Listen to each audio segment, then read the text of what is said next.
રીઢા ચોરને ઝડપી પાડી પોલીસ સ્ટેશનમાં નોંધાયેલ 4 મોબાઈલ ચોરીના ગુનાનો ભેદ ઉકેલતી ક્રાઇમ બ્રાન્ચ સુરત શહેર. પોલીસ કમિશનર સુરત શહેર અધિક પોલીસ કમિશનર ક્રાઇમ નાઓએ સુરત શહેર ખાતે બનેલ મોબાઈલ ચોરીના વણશોધાયેલા ગુના ઉકેલાવવા માટે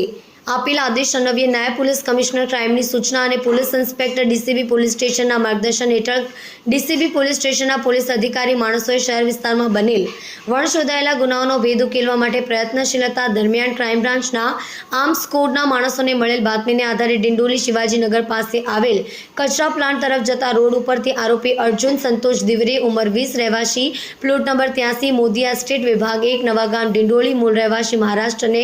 અલગ અલગ કંપની આઈફોન રેડમી વિવો કંપનીના મળીને 4 મોબાઈલ ફોન કુલ કિંમત ₹66,000ની મત્તા સાથે શકમંદ હાલતમાં ઝડપી પાડવામાં આવેલ છે. તેનો પૂર્વ ઇતિહાસ હોય ક્રાઇમ બ્રાન્ચની ટીમ દ્વારા તેની કુનેહપૂર્વકની પૂછપરછમાં મુદ્દામાલના 4 મોબાઈલ ફોનો તેણે છેલ્લા 1 માસની દરમિયાન ડિંડોલી પોલીસ સ્ટેશનના હદ વિસ્તારમાં અલગ અલગ જગ્યાએ રાત્રિના સુમારે ખુલ્લા મકાન બારીમાંથી ચોરી કરેલ હોવાનું કબૂલાત કરી છે.